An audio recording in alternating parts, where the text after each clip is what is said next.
assault on the prison and the scene with the tank and the governor's famous kill them all line. And he says, yeah, and he always wanted to do that. And the tank was a big thing from the comics. So he really wanted, it was iconic and he wanted it in there. They asked him, why was it the right time to say farewell to Herschel?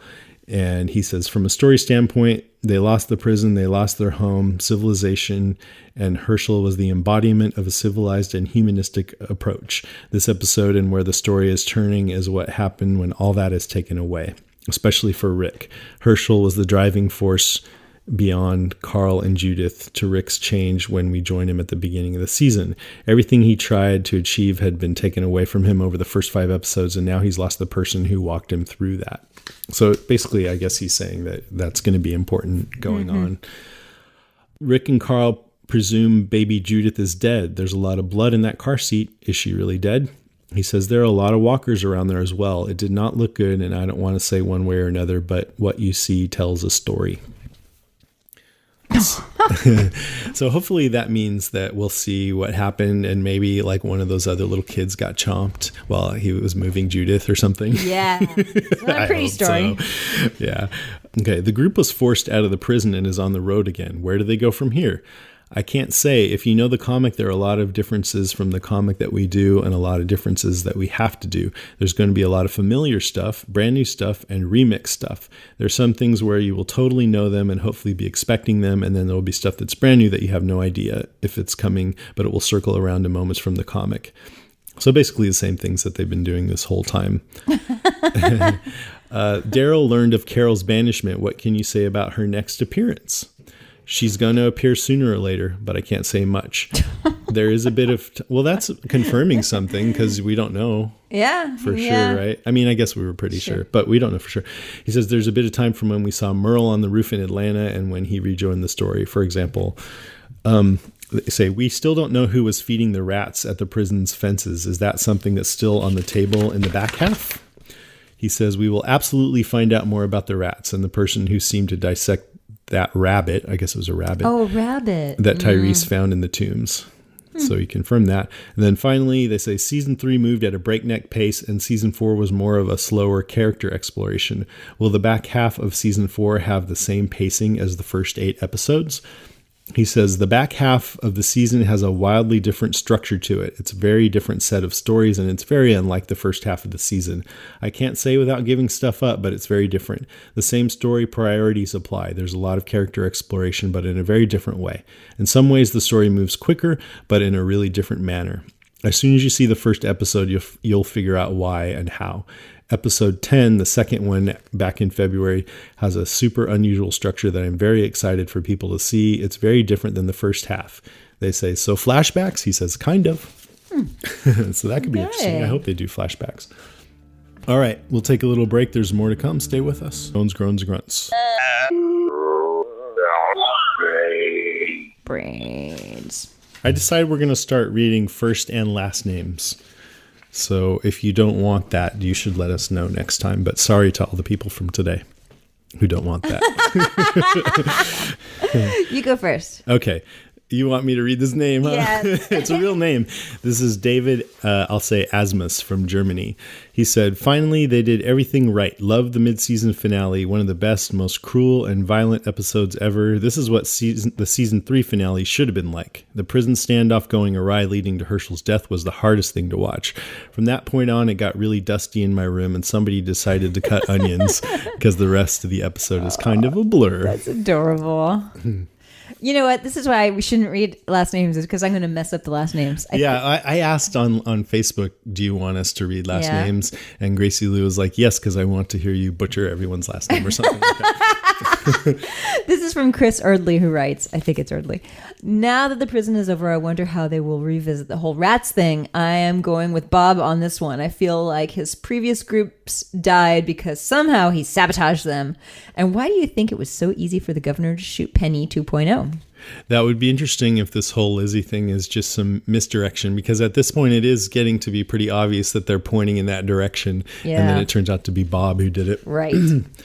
This is from Marie Stefanakis from Montreal, Canada, Montreal, California, who says, I have two questions for you guys. One, there seems to be great speculation on the internet regarding the fate of baby Judith. I thought it was pretty cut and dry that she was grabbed by walkers and that they just weren't legally allowed to show a baby dying on television, but many seem to think Tyrese or even Carol took Judith with them. What do you guys think? I don't think Carol did, but I think Judith is still alive. Carol wasn't even there, but yeah, I guess people are saying Carol snuck in and got the snuck baby. in and grabbed Judith. But no, I don't know. I other people who wrote in just assumed that she was dead, but I don't think so. I hope not. That'd be sad. It would be sad. I don't want baby Judith to die. No, Jason does not like baby zombies.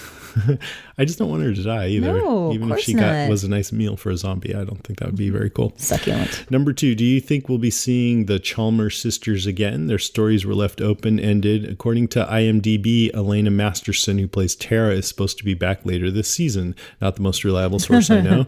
I don't think we'd see one sister without the other, and I really would like to see more of them. I'd be interested in seeing Lily's character devolve into a much more ruthless version of herself following her daughter's death. Yeah, I suspect we'll see both of them again. Yeah. I don't want to see her devolve into somebody ruthless, though. I would like her to. I always want people to better themselves and to grow and to be better people because of their experiences. I don't want to see everybody spiral down into horrible versions of themselves. If that's what this show is about, I'll jump off. I mean, really, if it is all about spiraling down to the lowest common denominator, I will totally jump off because that's not what I want to see. No, it hasn't been so far. Like Glenn, he's stronger than he was when he first started. He's not as funny. You said that. Yeah. Well, see, that's the thing is whether or not you're a better person is one thing. Whether you're entertaining is a whole other question. So Glenn, if he is more confident, let's say maybe you could argue not, but before he was definitely awkward. And now if he's less awkward because he feels better about himself, then he's a better person. Would you rather be awkward or less awkward because you feel better? I mean, would you rather be awkward and funny or less awkward because you feel better about yourself? Which one of those is growing as a person? I got confused and stopped listening. I'm just kidding. All right, let's move on. Go to the next one. Funny. This one comes from Jeffrey Bray, who writes, I can't write of my complete devastation at the loss of Herschel because I am just too devastated.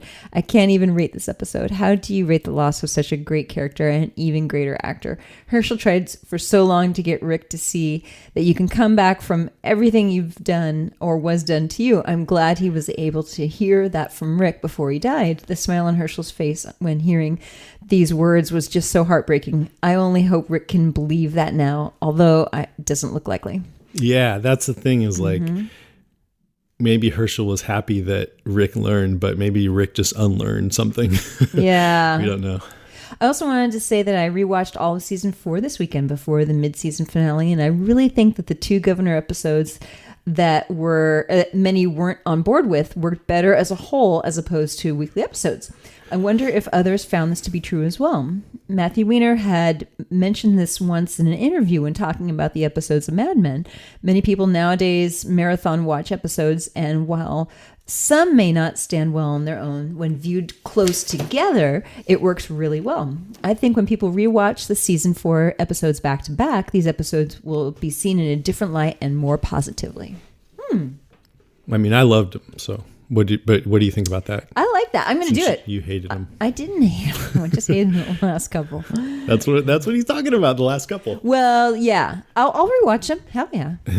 Okay, let's get into the back and forth. Missy Kerrigan says, fuckity fuck, not Herschel fuck. Loved it all. I will have trouble sleeping tonight. Can't wait until February.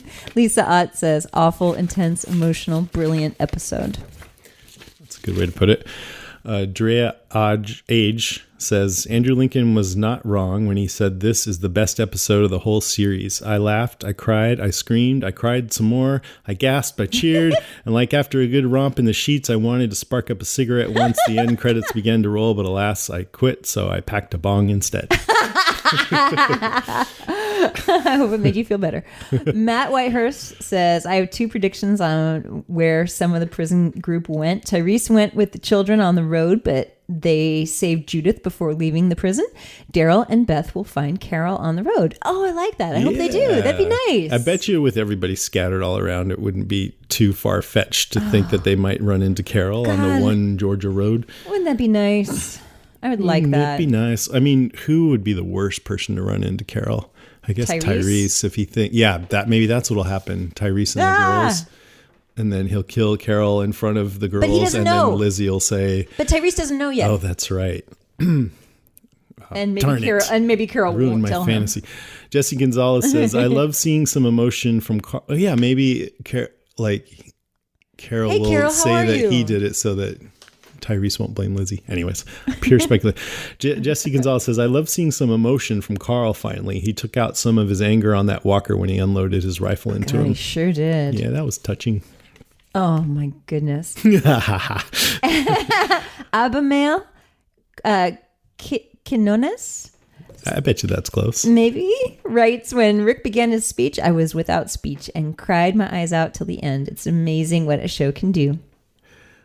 I put two of the same one in almost, but Samantha Kilgerman says, fuck, fuckity fuck. Oh, no, not Herschel. Fuck. Brian Wall writes, finally, suck it, governor. Natalie Lawtonaw Baker says, heartbreaking. I never cried so hard watching anything between Herschel dying and Judith's empty car seat. Kind of wish Lily didn't put old One Eye out of his misery. Excuse me while I go hug my kids. Oh, no, that's yours. Tori Weber writes, please do a live cast today. I need a support group. Are you on? I don't know. Yardley Hickey says, the lamest action sequence was when the walker was about to bite Daryl, and they cut, making you think he was bitten. And when they returned, I didn't think he was bitten. And when they returned to the scene, Daryl has a rod through it and using it as a shield. That was horrendously done, and it wasn't cool. It was just severely cartoonish. No way Daryl shouldn't have been bit. The walker was right on his neck while his back was turned. Then the same brittle walker he drives a rod through now all of a sudden stops assault rifle bullets from 5 or 6 yards away. Stop it. They're trying too hard to expand the reputation of the world's coolest virgin. That's funny. That's really funny. Evan Brookman writes, Yardley Hickey don't go applying realistic ballistic data to things. Sheesh, everyone knows if Daryl desires to use a walker as a bulletproof shield, then it will be bulletproof, so long as he desires it to be so.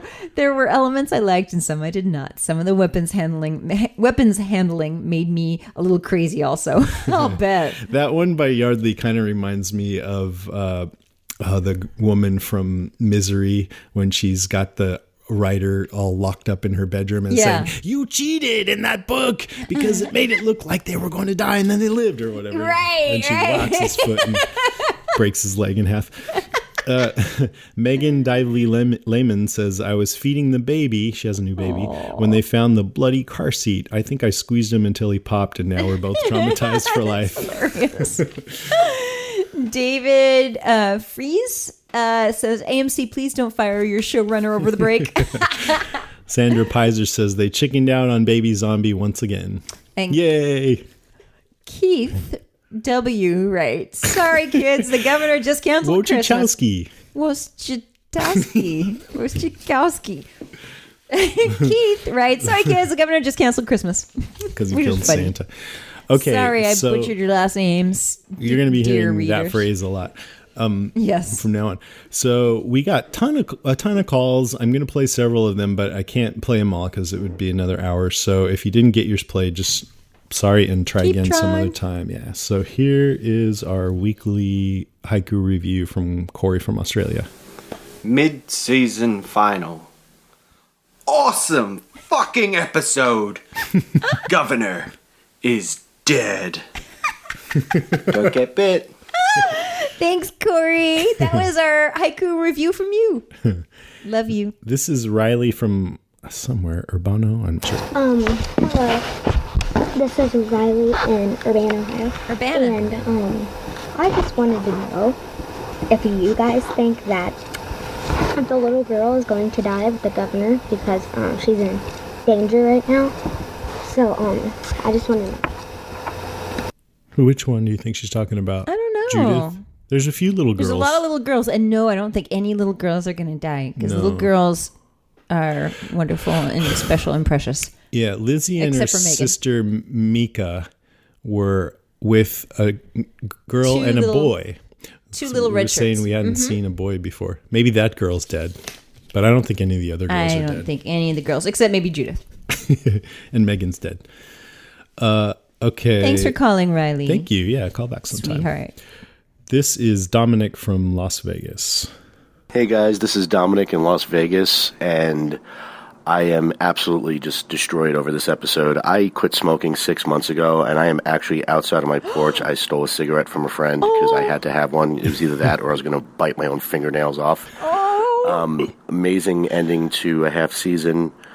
I can't believe Herschel's gone. I kind of knew it was coming, but still, it's just a shock. I hate David Morrissey. He's an excellent actor, but I just hate him for what he did. I don't know what the hell I'm going to do till February. I'm just going to probably not start smoking again, but I think I'm just going to get really fat, just eat a bunch of Chunky Monkey, and just cry. So keep up the good work, and I guess we're going to wait till February now, but damn, that sucked. Have a good one, guys. Oh man, you should. What should you do? Watch something happy. I don't know. New Girl. Or download a lot of podcasts, and every time you want to smoke, go out and have a walk and listen to a podcast. Yeah, How about that? we're going to be doing a few podcasts over the break. So we're there for you, Dominic, just keep baby. listening to us. Hold All right. steady. This Hold is steady. Somebody Johnson from Louisiana. Hey, Jason and Karen, this is Timothy Johnson calling back again. Something. And wow, what an amazing mid-season finale. I mean, Herschel was, I'm so sad. I felt like a knife was drawn to my heart. It was so sad to see him almost beheaded.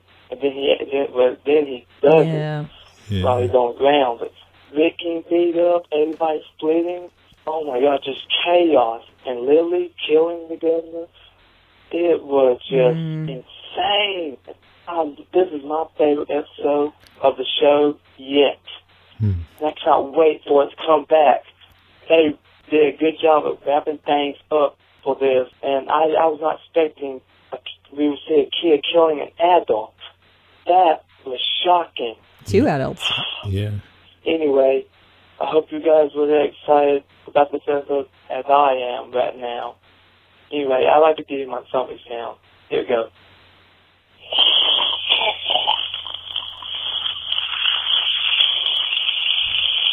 Ooh. Thanks. Thanks. Thanks. Thanks. You know, I'm upping my score. I'm giving it a 4.6. I think you're right. Just because of... It deserves at least the score I gave the season finale of because of our Louisiana friend? Yeah. Yeah, it's a cute accent. I loved your zombie sound, but I challenge you guys when you call in to leave your zombie sounds to leave old-fashioned ones that are more like moaning. Whoa, like that. Brains. Yeah. Because that hasn't been We done. want some variation. But thank you for calling. And Thank you. let's see. This next one is from Keith from Wyoming. Hey, Jason and Karen, it's Keith from Wyoming calling again. First off, all I have to say is fuck, not Herschel, fuck. I loved, hated, cried over this last episode. And personally, I don't know what to think. I'm sad they got rid of Herschel, but I'd hate to say I saw it coming, but with that episode where he got to be the big savior, it was kind of obvious. One thing I didn't like is when, at the ending of the Gov, I thought that Michonne should have had the right to finish him off, not just incapacitate him. But I understand where they came from with, I think her name was Lily, if I recall, finishing him off. Still, it wasn't a bad ending, but I wonder what's happening with her, if we're going to see her join with the group or what's going to happen. But I don't want to ramble too long or cry over Herschel anymore, so thanks for the podcast, guys, and I can't wait to hear it. Bye. Bye. Thanks for calling. Yeah, I mean, I thought it served one thing because in the comic, Lily killed the governor. But I think it was interesting to see her change her opinion of him based on his changing behavior to the point where she didn't want to have anything to do with him anymore. But she broke up with him in a pretty permanent way. And it was also sort of Michonne almost felt like just she had let go of that energy that she'd been spending on him. Yeah. You know? Yeah. It's like, forget you. Anyways, good call. Thank you. This next one is from Ben from Michigan. The prison has been attacked for a second time. The group, as we know it, is broken and scattered to the wind. The governor is dead. Herschel has been killed. Michonne finally has her vengeance. Rick got his face beaten to a pulp. Daryl shows us, yet again, just how much of a fucking Captain America he is in the zombie apocalypse. Lizzie's turned into a sharpshooting psychopath. And Baby Judith is missing. What happened to the baby? Did she get killed? Did someone from either group abscond with her and we just didn't see it? Or did the TV show actually go there and kill her off? Or, fourth option, did a walker with latent human qualities shamble off with her into the sunset? And hello, Jason and Karen. This is Ben from Michigan.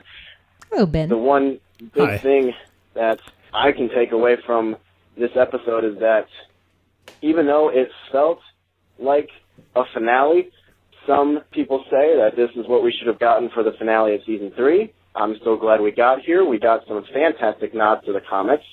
Despite all that, this only means, hopefully, that the second half of this season will be just as good, if not better. Oh, and Karen, by the way, I have heard multiple times that you love accents. At one point, I used to be able to do a mean Irish accent, I think, but it's been a while. So, when The Walking Dead comes back in February, I will have that accent down for you, so I can call in and talk. It's like the big build-up. So I can get back at... And here he comes. Thanks for calling, Ben. Man, you should have given it a try. He called back again and said that he was going to try and do an Irish accent for you later on sometime down the road. That's nice of you. Thanks, baby. He's going to be working on it, I guess. This next one is from Anthony from Chicago, Illinois. Hi, Jason and Karen. This is Anthony from Chicago, Illinois. First time calling in. Been listening to you guys for a while now. And, man, how can I not call in after tonight's episode? Holy crap. Jesus, they killed Santa! Of course they killed Santa right before Christmas. Man. Alright, whew. Need to just get this out of my system. Just a few things that bothered me a little bit. I'm a film major, so these editing cuts really driving me nuts, especially the one with Daryl that looked like right when he was about to die. Like a walker was coming up right behind him. It looked like he was about to die, but yeah, of course not. Of course he's not going to die. He's Daryl Dixon. Why would you kill off Daryl Dixon? No, it's not going to happen. So yeah, but thankfully, he pulled through. He had a rebar through that zombies had used him as a meat bag, and thankfully he had these grenades that came out of nowhere. I don't know where these grenades came from, but hey, I'm glad that they're there, handy for a tank, just in case the tank were to show up in the zombie apocalypse. Oh yeah, and then another cut. The governor, hello, is he dead? I'm not sure if he's dead or not, because I heard you talking about an interview with him saying that he wants to come back for season 5. Like, what's that all about? We don't know if he's dead. I can just envision the scene next season or after the break. It's just him coming back, like the girl freaking that Maggie look-alike wannabe person missed the shot and was like, I don't want to kill you. And she picks him up and he's like, brushes his shoulder off. You all right, dude? You got stabbed through the chest and you got shot in the arm, but you look all right. Yeah, come on, let's go. Let's get out of this place. Let's see, what else? No, yeah, I'm pretty glad that we're done with the prison. I'm glad that Rick was like, don't look back. Just don't look back, Carl. Yeah, let's never look back at the prison. Let's never go back there. Unless it's to see if the governor is dead or not, because I would love to see that. It'd be great if we can see a bunch of zombies just munching all over his face, Yeah, we should have seen that. That would have been good. Another thing that I enjoyed about this episode was the two girls that Carol was taking care of and trained or whatnot ended up saving Tyrese's ass. Yeah, I thought that was pretty cool. Yeah, hey, that's about it for my show notes. So, yeah, don't get bit, unless you're the governor, of course, then get bit a lot, please. Thanks, Anthony. Those old zombie games that I love the most, Resident Evil. Yeah. The zombies would shamble up, and if you ever got bit enough that you were dead, the camera would pan up, and you just see all the zombies over your body munching on you. And blood spattering out everywhere. Ew. It was awesome. Okay, thank you, Anthony, and everybody else. Thanks, everybody. For all of that. I guess we're not doing next week on The Walking Dead, There right? is no next week on The Walking Okay. Dead. There's 2 months later on The Walking Dead on Sunday, We don't really February. know much about it, right? Nope. Okay, good. We'll report when we know more. Okay, then let's move on to Comic Talk with Jaden. Take it away, man. Hey there, Deadcast listeners. This is Jaden back for yet another Comic Talk. So we've got the governor starting off talking to everyone, trying to talk them into the war. And the comic, we do get that, but it's more like the talk he gave in Season 3, where everyone's a problem and we need to go kill them, instead of the whole, we can do this peacefully thing. I mean, he never mentioned not wanting to hurt anyone in the comic. That's just not the comic governor at all, which we learn in the TV show. That's also not the TV governor, but, I mean, it looked like he was kind of trying. Now, he captured Michonne and Herschel. In the comic, he actually had captured Michonne and Tyrese. Michonne got away from him and didn't really show back up until the battle. Kind of like how when she got away in the battle and she didn't show up until she shoved the sword through the governor. That's kind of about the time she showed back up in the comic. Now, we have a fun little thing with the mutilated bunny. I think this was done by the older of the two girls, obviously. And I'm now convinced that she's going to play the part of the older and the two twins, with killing her younger sister the same way and expecting her to come back. And I think Tyrese is right about her being a psychopath. And I also think a lot of you people who've been talking about how we don't think Carol was the one who killed the two sick people, I think we've got a good case now that it really was the little girl and Carol's covering for her. Now, the governor's warning shot was not in the comic. In the comic, the crew just drove up and the governor gave orders to, quote, kill them all. The problem is they had no ammo for the tank and didn't know how to fire it in the comic. I mean, they actually make a comment, it took them months just to learn how to drive the thing. So they were just using it as a threat. Now, there were no negotiations at the wall. The governor just showed up, cut off Tyrese's head with Michonne's sword, and then Michonne showed up and stole her sword back. Then we had the whole tank driving through the walls in the comic, and now all hell breaks loose. So Rick's speech about changing the minds of that kind of reminds me of the speech where he called everybody The Walking Dead at the end of issue 36. Had a same feel, although it was a slightly different topic. It just goes to show that Andrew Lincoln really is the perfect Rick. I mean, they cast that part perfectly. Now in the TV show, it took the governor several slices to get through Herschel's neck. He never used a sword before, so this shouldn't be easy. I really like that, because in the comics, he just used a single slice to take down Tyrese, and I thought this was way more believable.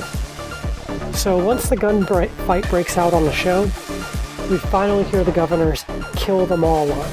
So that's taken straight out of the comic, and I think in the comic, not only did it have a full splash page, I think even 2 splash pages per issue, it actually was in 2 separate issues. Because when they did it in the first, it ended an issue, and then they did a bunch of governor backstory, and then it was the first page of an issue when they went back to it. So I'm glad they actually brought that line in. Now, in the comics, Lily is the one who kills Lori and Judith by proxy. Judith gets killed by Lori smothering her with her dead body. And then she freaks out that they're killing children. Now, it's kind of how her sister reacts on the show. Just like in the comic, though, Lily's going to come back and kill the governor out of disgust at the end. So the governor still gets the same death that he got in the comic book. So in the comic, we honestly had more deaths than I can remember. So I'm going to try and do this from memory here. We had Tyrese die, the governor, most of Woodbury, Lori, Judith, Herschel, Otis, Axel, and several others. Now on the show, we only really got Herschel and the governor dead, and a bunch of the governor's new Woodbury-type crew. So we don't really know about the others yet, and that's kind of how we saw things in the comic. Lastly, we see everyone go in different directions at the end. It happened exactly like this in the comic, though the groups are a little different. Carl and Rick were the main one that the comic followed, so I'm glad to see the show looks to be doing that. Now, Jason wants me to give you guys some predictions for next part of the season here. So the first thing I see is Rick getting the flu, and Carl taking care of him in an abandoned house that they hole up in. In the comic, Rick does actually get sick, and Carl has to take care of him. So it seems a real natural progression that the flu comes back and takes Rick this time. And while Carl's taking care of him, he almost kills Rick, thinking he turned into a zombie, and we get this whole thing between them and Carl having to learn to be a man and take care of himself. And after this, Rick finally starts treating Carl like an adult. So it's a very important storyline, and I think that's going to be our first episode coming back. Now, as the groups come back together, I think we're going to get that in the TV show. We're going to have Carol come back as well, and I think she may be with some others at this point. Once back together, we're going to meet up with the new group that comes in, which we know has already been cast, which is Eugene, Rosita, and Abraham, who are a major, major plot turn in the comic. And they're the ones who are going to take us to DC. Now, along the trip, we're probably going to get the elder of the sisters going nuts and killing the younger one, and then Carl needs to go and kill the older sister because no one else is willing to do it. I think this is also where we're going to learn that Carol didn't kill the two sick people, but it was the little girl. I think they're going to keep that storyline under wraps until then. Now, some big stretches for what we might get. We might get to see the cannibal storyline, which if we go there, we're going to get to meet Gabriel the preacher. Now, there's definitely a lot more that's happened in the comics, but I think they'll put us at issue number 60 at the end of this season, which would be pretty neat. That's all I've got for this episode. So until next time, guys, don't get in your tank and drive it through my house, because I kind of like staying here.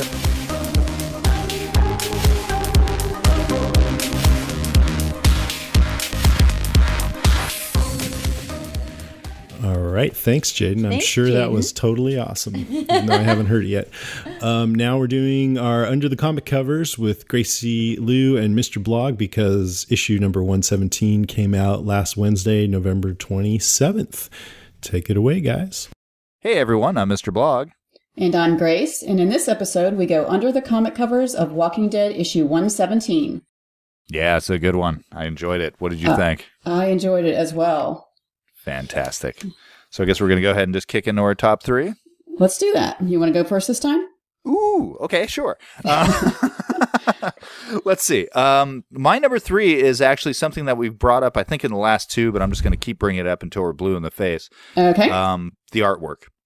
I was paying a specific attention this time around to how well this edition of the inker is going, and I think actually this issue may have some of the finest art that I've seen in any of the previous issues. So that's my number three. I mean, there are some scenes in here where I've seen things with the darker tones that I hadn't seen them do before, and I could actually tell the difference between Aaron and Eric beyond just their hair. And Eric, suddenly I'm like, oh, that's a handsome guy. Okay, I can see it now. Total difference. So there's my number three. Well, I think some people have been agreeing with us because I'm not sure if you read the letter hacks in this issue, but someone wrote in about the art and they said basically, the same thing. Awesome. Your number three? Okay. My number three is the Negan-Holly face-off, I guess I'm calling it. Yeah. I just really liked it. Negan's there, surrounded by all his men and his wives, and he's arrogant, and he's staring down at Holly and kind of thinking he's won already, with his big plan. He thinks he has Rick's woman, but then Holly pulls the rug out from under him and gets kind of the upper hand, even though she's down there on the ground. And I think she really threw Negan for a loop. He's there grabbing his nose like he has a stress headache coming on. So that was my number three. Well, my number two was going to be a bit of a repeat again, but it ties into, because I was going to talk about the Holly thing, but also specifically Negan's colorful use of language. Again, his use of the F-bomb, and now he's mixing it up and throwing some other swears in there. And again, just his reactions to everything were just phenomenal in this one. And then, like you said, the frustration of realizing Holly isn't Andrea, and how he thinks he can just deal with these walkers that are outside, and no, there's just even too many of them for him. And tied into that is something I realized as I'm watching this. When was the last time somebody died by zombie in this series? It's been a long time. I mean, the last one I can remember is when they were trapped in Alexandria, right? And I think so. Who was the girlfriend? I don't even remember her name now. Was it Jesse? Jesse, thank you. Yeah, Jess and Ron. I think they may have been the last ones to be killed by zombie. And, Negan makes a point of saying nobody better die by these guys. And it kind of dawned on me that I'm like, wow, we really have moved beyond zombies as the danger, and we really are into the whole fear of the living idea. So that's my number 2. Negan's reactions, his florid language, and the fact that we haven't had any zombie deaths. I guess I'm wrapping a lot of things into one, but there you go. That is a lot. But I really did enjoy that scene. He and his men are all fighting off the zombies, and he's threatening them, saying he's going to fuck them up if any of them die, and which I thought was amusing. I liked it because they just sort of showed a little bit of it, and he's all confident and thinking, yeah, they can do this, and you don't see what's going on, so you're thinking, oh my gosh, Rick's plan's not gonna, they're taking care of it, they seem on top of it, and then he's like, hold on, it's too much, and, they dive for indoors. I think the exact quote here is, no, fuck that, too motherfucking goddamn many of them back inside. Go. Back inside. We are becoming the reason this podcast is becoming explicit. I think you're right. No, it's Negan. It's not us. We're earning the E for Jason and Karen, just so you know, that little E. So that's us. Okay. What's your number 2? My number 2 is kind of the smaller character moments. I'd kind of thrown that Negan one in there about that scene that I just talked about, but also Ezekiel and Michonne.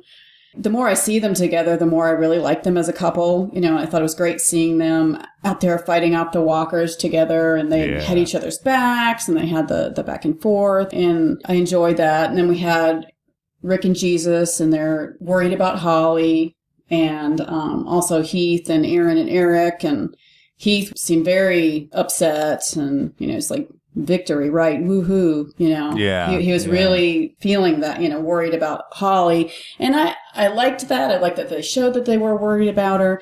And I also like these little moments because it makes you really worry about the characters.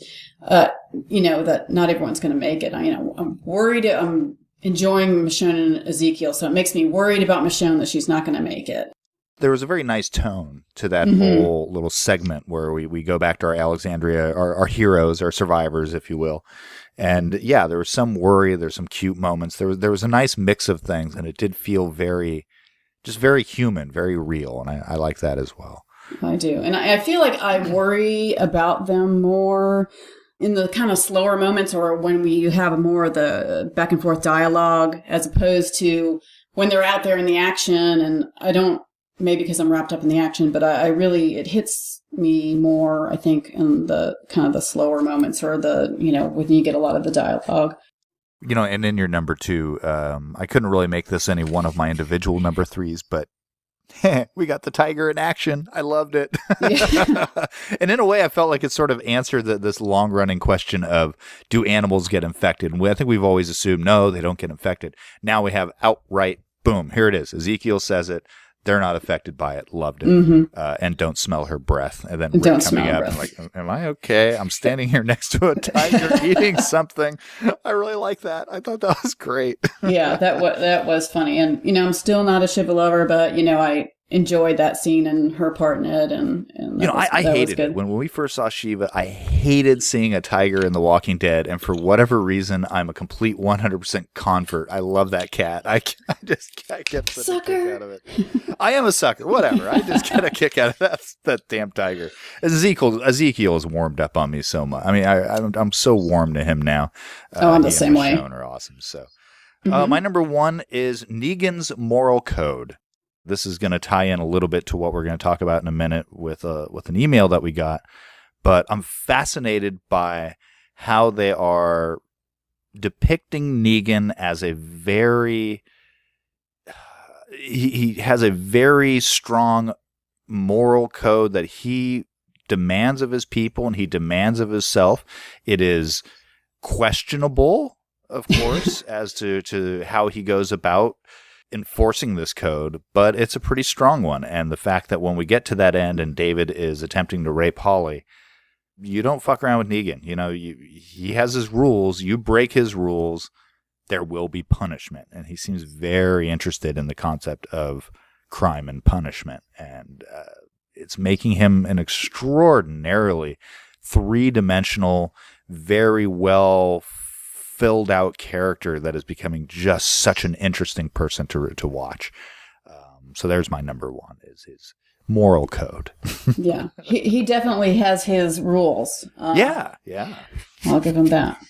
Well, my number one was Negan as well. You know, the whole killing David, you know, like you said, it just gives you so much to talk about and think about, and it fleshes him out so much, and it makes you wonder about him and what are his motives. I mean, is death always the consequence for attempted rape, or did he do it just to get into Holly's head? You know, here in the beginning, he threatened to kill her, basically, you know, when he thought she was Andrea, and, you know, she didn't back down. She wasn't scared to death. She basically said she welcomed it. She wanted to go see Abraham again. Yeah. And, well, that doesn't work, and he's smart enough to figure out that he needs a new plan. And so is this a way for him to get at her another way, to try to gain her trust, or that he has this other motive? You know, he said that or this other plan, you know, he wants to make a community, he claims, you know. So I thought it was very interesting, just Negan, just what is going on in his head and what exactly are his motivations. And it gives you something to talk about. I thought it was great. It was, and I gotta throw out something about Holly as well. Just how awesome her reactions were when Negan is pressing her, that basically saying she's Andrea, and the fact that Holly is such a badass that she'll even say, "I've got Andrea beat by a couple of cup sizes," just killed me. I'm like, oh, she's badass, and I realized, all right, if you're with Abraham, there's room for that. So great issue. Really enjoyed this one. I think the whole all-out war storyline has not been boring. It's been just plowing ahead, and we're getting interesting things each and every time. And even we get a little more Dwight in this one, kind of eyeballing Holly when she mentions that, you know, you killed Abraham, put an arrow through his eye. Loved it. So any predictions? Well, you know, we see a little more of Rick's plan, and he's having Michonne go back to Alexandria to help them out. Going to start taking out the outposts. They're going to take out the outposts. So I'm kind of, I don't know, Michonne's going to be out there essentially by herself. I mean, she'll have a little team, but she's the only, you know, really strong fighter, I assume. So is something going to happen to her? You know, we have Ezekiel's going to be out in another spot, you know, with his team. Someone's going to get into trouble. So I'm wondering who is it going to be? You know, are we going to get some time in the hilltop? Well, Rick makes the point of saying that the community is obviously the Alexandria Free Zone is the one that's got the giant target on it because Rick is leading this. Right. Yeah, God, what's going to happen? I mean, you're right. They are splitting everybody up. So we're now going to have 3 different locations where the sanctuary could attack. But what I found really interesting was Negan even making a point of saying if they are stuck in there for one day, they're fucked. And from the looks of it, they're fucked.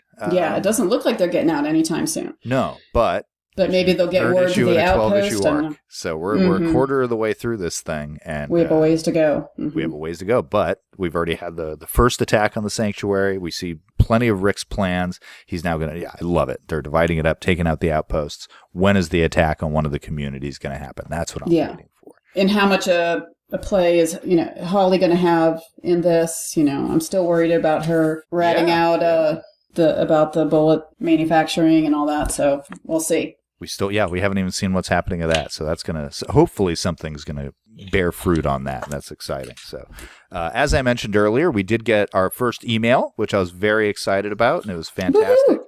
So go ahead if you wouldn't mind reading that, Grace. And this is from Justin Berger. Thank you, Justin. Okay. What I've been wondering since Negan's introduction to the comic is why do people think Negan is worse than the governor? Maybe my mind is a little foggy. I feel readers hate him more because he killed Glenn, but what makes him worse? He never brutally raped anyone, though he does have a dozen or so wives. He never kept a zombie alive and fed it human remains. He does not seem to have multiple personalities. he is pretty much who he is. I think maybe at the end of this arc, he may be part of Rick's crew. Opinions? Enlighten me as to why he is worse than the governor, because I have not seen it. Thanks, guys. Justin. P.S. I would love a standalone podcast about the comic with you guys. Just an idea. All right. Thanks. Okay. Do you want to touch on that? Absolutely. First of all, I agree with you. A standalone podcast would be fantastic. I totally agree with you on that one. So thank you very much for that. That's actually really great to hear. Maybe if we get some more feedback and questions, it'll come to that. I don't know. Absolutely. Come on, guys. A little pressure on Jason. Push his arm. Okay. Aside from that, though, I think what we're suffering here is a case of Stockholm syndrome. I think we are beginning to fall in love with the antagonist. We're being held hostage by this guy, and we're beginning to see the good points of him as to why he's not a monster. Now, you and I have both, we're on the record of saying we think he's charming. I mean, he is a fantastic antagonist. And I'm going to start maybe moving away from saying villain, because he's not that classic mustache twirling villain, but he is a great antagonist, and he's a phenomenal foil for Rick. Which is why I think he's so great. But I don't think anybody's ever said he's worse than the governor. Yeah, I have not seen that out there, and I hated him for, killing Glenn, I have to say, but I don't really think I've seen a lot of the comparing him. No, neither have I. Thinking he's worse. So I recently got book 9, which, I mean, you realize we only met Negan in issue 100. So we've had Negan for 17 issues. Now, in that time, he has intimidated the entire group. He threatened to have some of his men run a train on Carl. He has, sent his men out. They've killed Abraham. They've done plenty of pretty bad things. And the whole intimidation thing. I mean, they took half of the medicine. They left the food because the fat girl was guarding the food, and he was a dick about that. And then he turns around and takes half of their medicine, but not even like equally half. They took all the abused things and the OxyContins and all these things and left just behind aspirin and some basics. So there is some reason to say he's a pretty bad guy, which is why I'm thinking maybe we're starting to suffer a little Stockholm syndrome. He's awesome. He's a great injection of excitement into the series, and I think that's what the series has needed for quite some time. But I don't think anybody's saying he's worse than the governor. The governor is a special case and was that classic villain. This guy, yeah, I'm just going to view as the classic antagonist. I think he's great. We talked about the moral code. He's got a moral code. He's very specific on that, and he does have good elements. And can I see him joining Rick's group? I cannot. No, I can't see it either. I could see him as a leader of Rick's group, but not with Rick anywhere near. So unless Rick dies, it's not going to happen. I don't know. I can't see him. I can't see him alive. I don't agree with Justin there. And, he's a monster, a charming monster, but just a different kind of monster than the governor. Ted I don't Bundy think was a charming monster. Yeah, you can be a monster and charming at the same time. But I don't think he's worse. I think he's or better, really. I just think he's just different. One thing about Negan, he doesn't really seem to care about his men, where I didn't really get that feeling about the governor. Yeah. Carl kills like 6 of his guys, and he doesn't really seem to care. Even though he needs all his guys right now to fight this war, he kills David. He irons faces. He tortures people. Irons faces. So he's a monster, but if he's worse, the governor did plenty of horrible things as well. Well, Justin, thank you so much for that email. I thought that was fantastic. It was a real pleasure to get that, and that's a heads up for the rest of you. Please send us some emails. Let us know your thoughts. We absolutely love it. Yes, thank you. And I think that's about it. I hope you enjoyed the segment. Do you have anything more you wanted to say? Issue 118 will be released on December 11th, so we'll be back in less than 2 weeks. Yeah. All right. Well, that's fantastic. I'm looking forward to that, and can't wait to talk to everybody again. All right, that's our show, episode 124. Thank you for listening, everybody. Thank you, everyone. I want to thank Jaden Walker. You can find his music by searching for The Eternal on iTunes and CD Baby, and he's also at The Eternal on Twitter. I want to let you guys know that over the mid-season break here, the hiatus. We will be Nicely done. We will be back before, I almost messed it up, back before Christmas, like a week before or something, joined by our good friend Lissy to finally give you our thoughts on the final 8 episodes of that brilliant series Breaking Bad. Yep, I can't wait. Yeah, and Jenny got me Breaking Bad, the barrel with the Blu-ray inside for Christmas, but she said I could open it early so I can watch those again. See all the extras. Oh, she's a really good wife. I know. I can't wait to look at it. But I have to do it when Nico's not around because his present's sitting here and mine's here. And he's like, I won't open. We're like, you have to wait till Christmas. And he's like, ah. And then other times he'll point at mine and he'll be like, that's Daddy's present. Not till Christmas. I'm like, you should do a fake one right there. Open it up, carefully open it up, take the Blu-ray out, and restable it. Yeah, exactly. At Christmas, it'll be like, I got a rock. Daddy loves rocks. Daddy likes the simple things. We will also do a couple of episodes in January, and Kirk Manley, the illustrator, is going to be on with us for one of those, so that should be fun. Mm-hmm. And we'll see what else we decide to do. Maybe lighten things up a little bit. And then in early February 9th, Walking Dead will be back for the second half. Yep. So in the meantime, over all that time, if you'd like to leave us a message, I still want to encourage you guys to try that send voicemail button. More people have been using it, and I think it's great. You can also call our usual number. Sounds good, though. Mm-hmm. You can write to us at brains@walkingdeadcast.com. And that button, by the way, I forgot to mention, is at walkingdeadcast.com. Mm-hmm. You can find the button. And thank you to everyone who's been doing your holiday shopping on Amazon through our link at walkingdeadcast.com/Amazon. We really appreciate it. And if you want to show support for us, do that or bookmark that link and use it anytime you shop there. It costs the same for you, and we get a small percentage. And by the way, they just today, or maybe it was yesterday or recently, that they're going to start delivering with drones. I saw that, but it's a maybe. But they're really wanting to do hilarious? That. It just comes flying down and plops your package down. Who wouldn't want that? But that means we're going to see, if that happens, like a locust of drones above the city all the time. Yeah, that's creepy. Amazon drones. Right. We're also on Twitter at Jason and Karen, on Tumblr at walkingdeadcast.tumblr.com. And we especially have a lot going on Facebook at facebook.com/deadcast. And we'll be delivering our podcast via drone. No, I'm just kidding. And last week, you gave Walking Dead a 2.85 and you gave S.H.I.E.L.D. a 4.45. Yeah. So your favorite podcast is now our S.H.I.E.L.D. podcast, right? I go sort of gravy in a curve there. Okay. Well, if you want to hear Karen on her favorite podcast, you should download TV Talk app or search for TV Talk S.H.I.E.L.D. on iTunes so you can hear our S.H.I.E.L.D. podcast. That's right. I like it. In the meantime, that's our show. Thanks for listening. Don't get bit, Megan Sibley. Marco. Polo. I still think there's a plan. I still believe there's a reason. You think it's all a test? Life was always a test, Rick.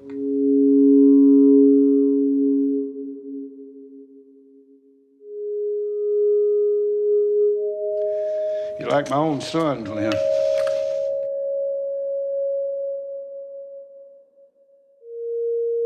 I'm not showing you my leg. It's important, Dad. I just met you. At least buy me a drink first.